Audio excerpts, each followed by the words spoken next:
Hi folks, long weekend in Germany, but in Munich and all the surrounding areas there was only rain. So in the morning I checked where I could find a flight to a sunny place, and here I am, Basilicata and Puglia.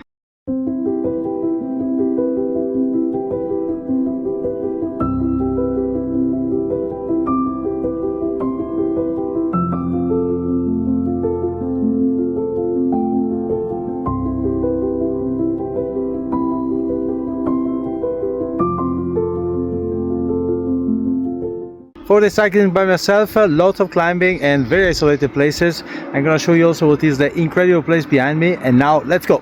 Here I am at the Munich airport. I have a flight at 9:45 to Bari. From here I just check in the bicycle with my usual special method. Not the safest, but the most practical. Got to Bari on time. Now it's attention to see first if the bicycle comes, second if there is anything damaged.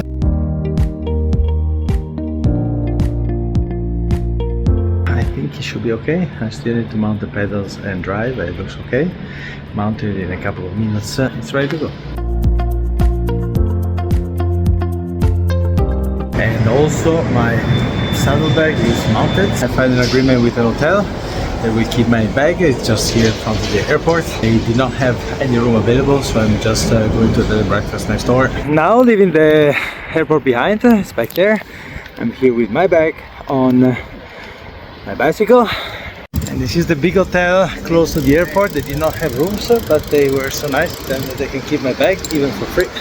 They took my bag without blinking, and now I go to this room that I found just here nearby.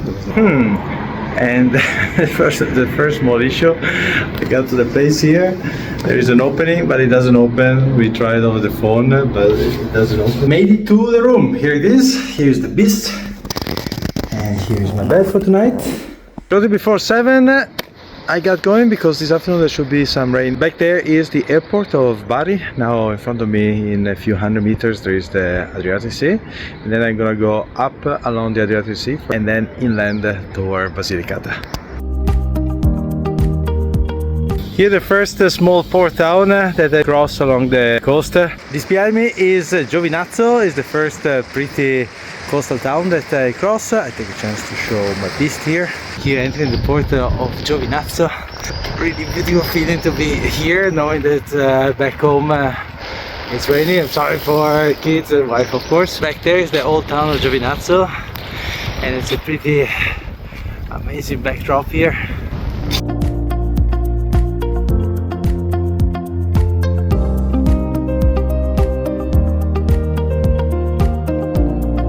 This behind is the second coastal town of the pretty ones. It's called Molfetta. Nobody around because it is a holiday in Germany and several other countries, but not in Italy.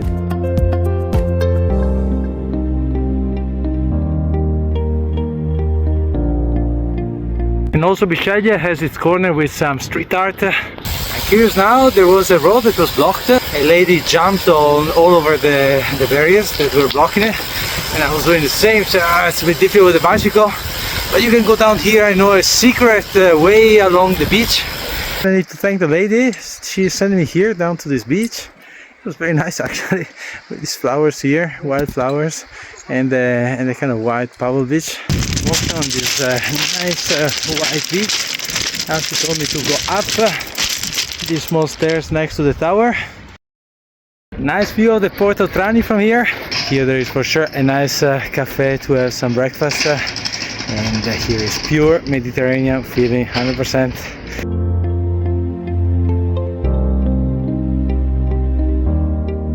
The one back there is the Svevo Castle, the dome. I decided to come up the bell tower of the cathedral, which makes absolutely no sense. There are these nets in this direction. The view is not that great. Okay, now I know by experience. Let's go to the sea. Now we move inland. Next stop is Città di Castello, but I will have my breakfast, which I did not have so far. I had here my breakfast at the port, and now I head to Città di Castello. double breakfast because a friend of mine from Munich told me that this is the best pasticceria from Trani, and I had to try something, so I went from croissant with pistache and cappuccino. Moving from Trani to Castel del Monte is pretty uneventful, and I follow just what Google Maps recommended. I have no idea why it made me go through Andria, which is pretty ugly and it takes a long time to cross. But now there are some beautiful olive groves. On the horizon is visible the legendary Castel del Monte. I wanted to come here since a long time, but it's not really around the corner. I arrived at Castel del Monte, and 1 second later the big rain came. They do not want me to leave the bicycle here, and I told them that you have to take me away by force, and they said okay, let's wait 5 minutes that the stronger rain stops. I'm here in Castel del Monte, gnocchi with tomato sauce and pecorino cheese. The sun came out already. And after lunch I'm visiting the Castel del Monte here. It's a bit legendary because they do not really know the function of this. There is a lot of symbolism. Now living here Castel del Monte, I'm going to Gravina di Puglia. It's about 40k, and in about 1 hour it should start raining again, and there is not much in between here and there, so I will need to find a good book to listen to while riding and then push it a bit. It starts raining and I am in between Castel del Monte and Gravina di Puglia, but closer still to Castel del Monte, and there is absolutely nothing. I am in the middle of the plains. I don't even know if there is a village. Now the wonderful Gravina with all the stone churches. This is the cathedral. The stone churches are below me. The famous bridge across town. And from here there is a very nice view of the landmarks of the city, the bridge and the cathedral back there. And this is for me the third time that I come to Gravina in Puglia. The first time was 18 years ago with my good friends Beat and Emin, and then 10 years ago with my wife. And up there are some welcoming figures. There is also another beautiful part of town. It's kind of below the cathedral, and there are these abandoned houses back there, but they are well preserved. Tonight I will stay in Irsina, which is I think 24 kilometers from here, with a little bit of climbing. So easy cycling day for today.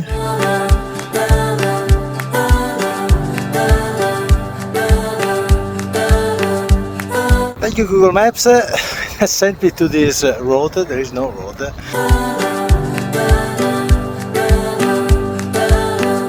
Just cross back there from Puglia to Basilicata.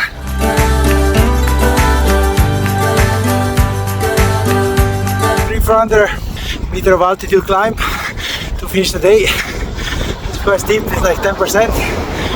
The view is awesome. Here's the evening light. Here's on the back. Reached the apartment in Irsina. I have the whole apartment for me. There was only this accommodation available. The allergy is killing me here. My eyes are completely red. The lady was so nice to give me some medicines. Shortly after 6:30 in the morning, I am in Irsina where I spent the night, and this is one of those villages categorized as one of the prettiest in Italy. I'm gonna have a look at it and then continue the journey. Heavy breakfast at the bar here in the village is swollen from the allergy, and it's kind of always nice to meet these small bars and small villages. It's kind of a microcosmos. Now Eddie, the next stop is the village of Taccone, which I read is one of these abandoned villages here, but it's not an old abandoned village. It was built in the 50s or so and then abandoned in the 70s. Curious to see what we see. Absolutely nobody around. I didn't cross a single car now since this morning.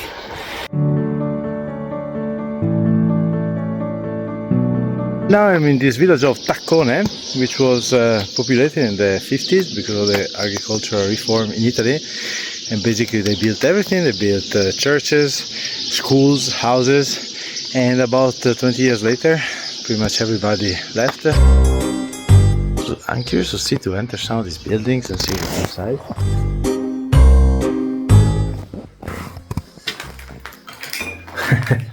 Yeah, this is what is left here.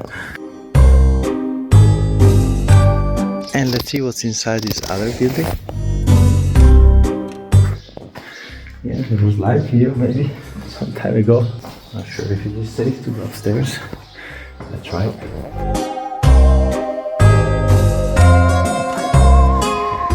Yep, nothing left.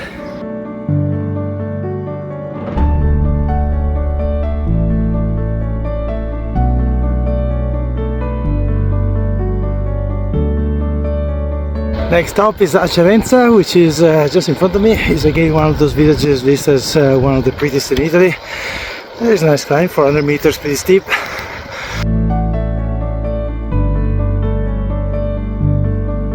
Walking through the center of Acerenza, this is not an abandoned village like Taccone one before, but there are many such buildings that for sure have not been used in many decades.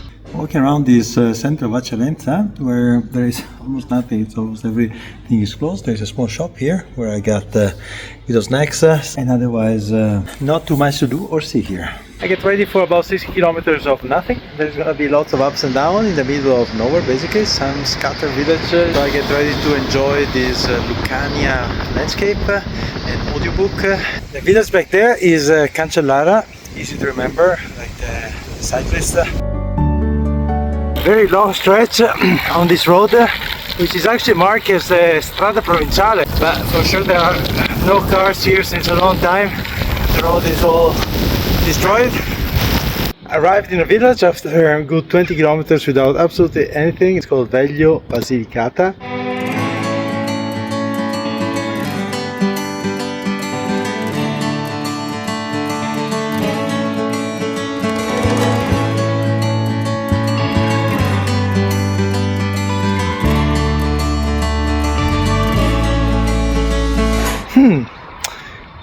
No bicycle allowed. There is no other road along this valley. I think I have to take this road. I don't see any other option. Whew! And out of the motorway. Those were some fast 10 kilometers with everybody honking at the stupid cyclist on the motorway. There was really no other road anywhere around in the direction where I needed to go. Going up to Castelmezzano, which is one of the key places I wanted to see. It is a brutal climb. It's 500 meters at more than 10%. And this behind me is the incredible Castelmezzano. I've seen it exactly 13 years ago from the opposite side of the valley, from another village called Pietrapertosa. Absolutely magical.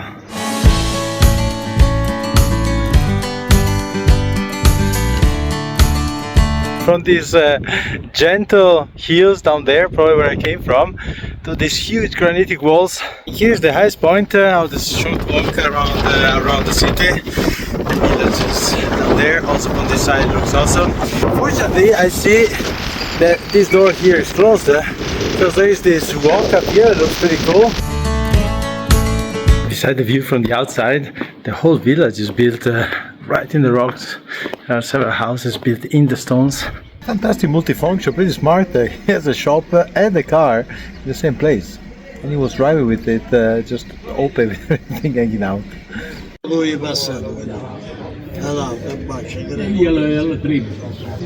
Ma gratuito era questo passato. Che Vincenzo le potenze da poi parto. And in this video, just curious if my Italian friends understand anything that these people say. After some snacks constituted of an insane amount of food, I'm gonna go to the next stop, which is Pietrapertosa. It's another village, a bit like this, on the opposite side of the valley. And then if I want to go to the next place, it is 25 kilometers. So when I get there, we'll decide if I stop there for the night or if I do one more stretch.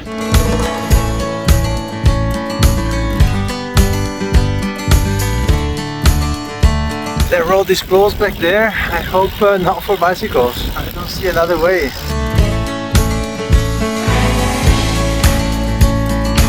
The whole road is closed to traffic. The bicycle can come through well. And back there is Castelmezzano, seen from this side of the valley. And here is now Pietrapertosa. I'm in the old village. Pretty cool from this point. You can see the whole road that I did the cycling. So this is the village where I was before. I went down here. Here there should be a road that goes down. And then on this side here, you can see all the road where I came up. Here, all the curves. This is my second time in Pietrapertosa. The first time was 13 years ago when I was at the very peak of my very limited cycling capabilities. And I did from Catania to Perugia in 7 days, all in the middle of Italy, all the mountains. And I came here. It was I think the second week of July and brutally hot. And even then there was nobody. At that time I did a video. It was, if I look it back, it was very poor quality. Probably if I look back at this video in some years I will also see this poor quality. But you can find here on the top right. Now I am leaving Pietrapertosa here. The hotel is 26 kilometers away with quite some climbing. So to make it before dark I really need to push it.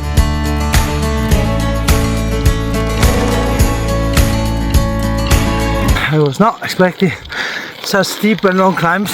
On Google they were just short, maybe 50 meters, but extremely long and steep. It's night, still 5k to go. I hope it's all downhill, so that in 10 minutes I'm there. The road was really fantastic, no traffic, and it is kind of on the ridge of this mountain that connects Pietrapertosa to Stigliano, where I sleep tonight. Arriving in Stigliano just as the twilight fades into night. Got to Stigliano when it was already dark, and all of a sudden the cell phone also turned off, and I had to find a hotel the good old way, asking people on the road. Today I did about 140k, but with lots of climbs. The watch was showing almost 5,000 meters, but it was wrong. It jumped quite a bit. The GPS. I am at the restaurant hotel, and I think I could get some very good moments tonight with the birthday party of a girl who is turning 21. There is a competition every year where they invite many artists and they paint the city. There is more than 100 on the walls. And I've been like probably in 2-3 places where the city is covered with street art. Here there are also many, but there are probably more installations and sculptures than murals, so it's a bit, you need to search and really with a map, otherwise you don't see them. Like this one behind me, I think it's impossible to find without a map. I read that Stigliano is getting emptier and emptier. In the 60s there were about 10,000 people, and now I think only 3,000 or 4,000. And then here you can see a whole part of the city, which is, it looks completely abandoned. And back at the hotel, that is also a key with its own installation. Now it starts raining, it should rain in a couple of hours. Leaving now the Hotel Mariano in Stigliano. I hopefully skip the rain. The sun is shining right now. I'm just not sure because on one side blue sky, on the other mean dark cloud. I'm getting to Craco, and in front of me there is a huge white cloud. Looks like painted in the sky.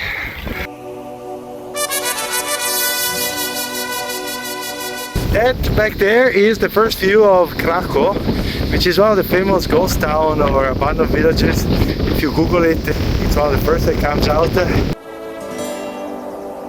Awesome landscape. There is the wind, there's very strong wind. There creates waves on the fields.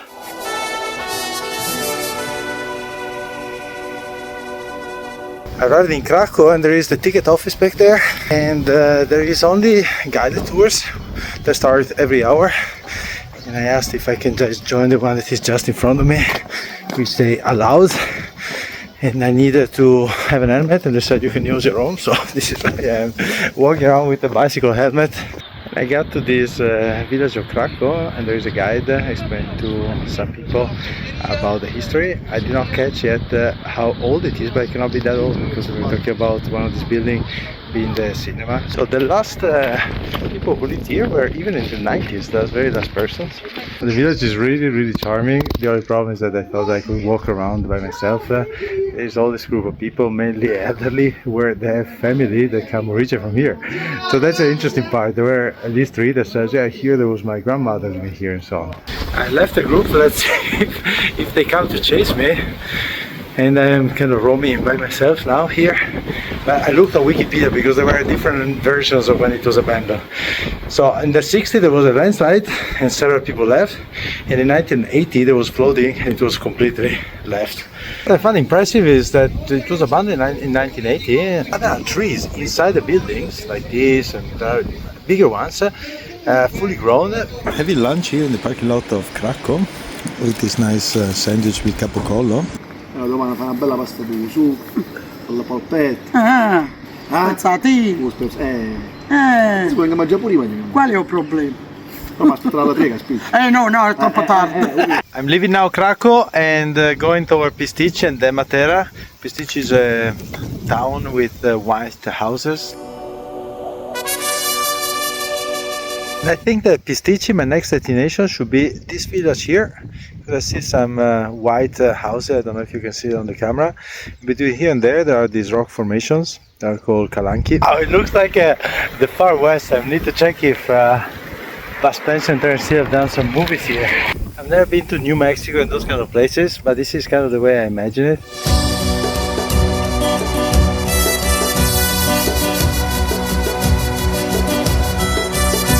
And now from the thing out there, I can expect only iceberg to come out, cooking meth. And up there is Pisticci, the white village. Get into Pisticci, and there's a climb that must be more than 20% because I need to walk on my toes to go up. And here is the center of Pisticci. Not the place I imagined in Italy anywhere. I seriously had some difficulties in coming out of this village. All the roads look the same, lots of stairs. I think that there should be a small cafe in the central square. We stop for a moment and admire the place. Leaving now Pisticci, and the next real destination is Matera, which is 55k away. Not sure if there is anything in between. Oh, fantastic again. The navigation system put me onto a motorway. Right now it looks really bad. So I did that part with the motorway. I got out and I got into an area where there was nothing. There was an old factory that was closed. Now all the roads are closed. I'm trying to walk somewhere toward a road which I think it goes over those hills there. But I am afraid that it is a motorway. I could climb down the river, climb up again in this abandoned road. I'm really concerned that I'm gonna get to that road up there. There was no sign. The bicycle cannot ride, but I think it's just because the area where it was, there was supposed to be bicycle. This is horrible. Whole climbing on this kind of road for kilometers. That was the top of the climb. Fortunately, not much traffic, but when there is traffic, there is almost no shoulder. Finally managed to get out of the motorway. And now I found a small road in the fields here. My allergy thanks all the wheat that is around, and it's about 13 kilometers to Matera. Got to Matera, it's about 7 p.m. and this is the place. I just booked it, but I think that when I was with my wife 10 years ago, cycling around Puglia, we slept in that place there. Here's the room, very nice actually, especially the window and the view. Yeah, I got to Matera. Unfortunately, I would say half an hour too late. Maybe I took a break too much because yeah, you can see the sun now is only on this upper part, but it's beautiful anyway. I'm on the other side of this part of the city. My apartment is somewhere here, and it's almost visually too much to take. I don't know how to explain it. It's like with the eyes I cannot capture everything that I see. And here, Matera by night, it's even prettier than during the day. 5:30 in the morning, the sun didn't make it over the horizon yet. I'm gonna have a look at the town here with nobody around. And yesterday at this point, there were the most tourists taking a picture of the city back there. Now I have it all by myself. And now the sun came out from the horizon and I see the whole city illuminated.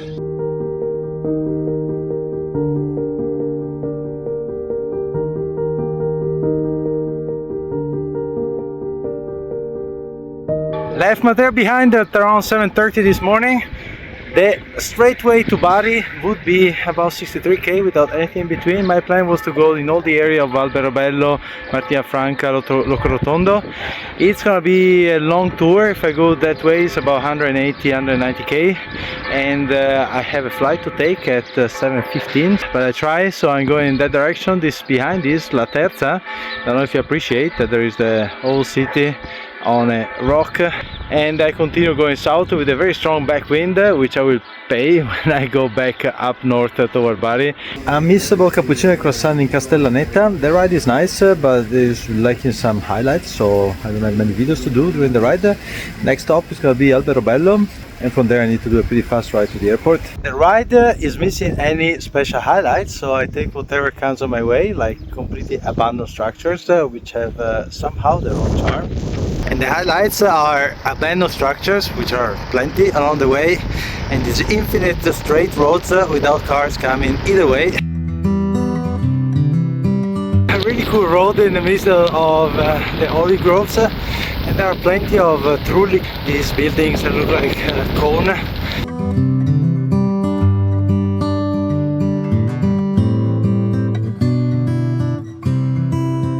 Absolutely exhilarating ride outside Alberobello.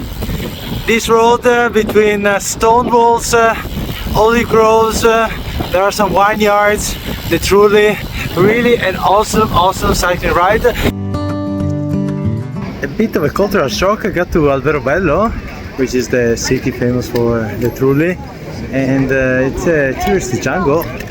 I did not remember it like this. And after some cultural shock because of the huge amount of tourism, I had to do a last lunch with orecchiette, but my eyes again, the allergy is killing me. The airport is still about 70-75k, and it's about 1 p.m.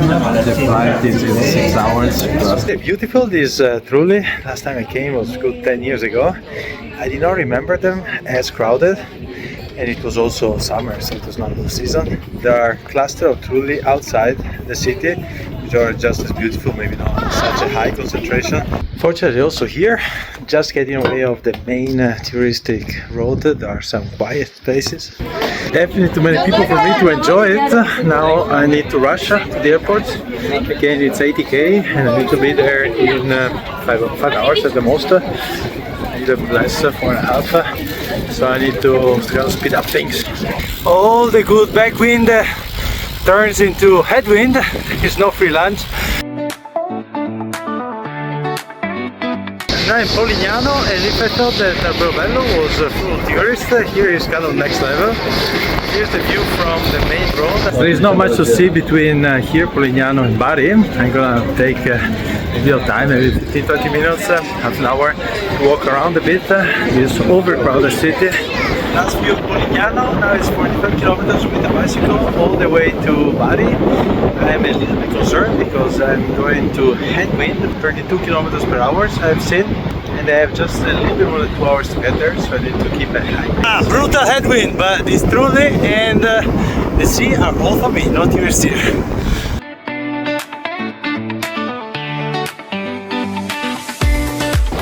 Closer to Bari. Now the road is right at the sea, with some good waves crashing into me before. I arrived in Bari. It's 5:05 and there are about 10k to the airport. I got to a place called La Porchetta, the Irsina. That has to be good. I'm back at the hotel where the bag is. Now quickly pick it up. It's 5:42. The plane leaves at 7:15. Grazie mille. Vale. Ciao. Bag recovered, 5:43, now all the way to the airport.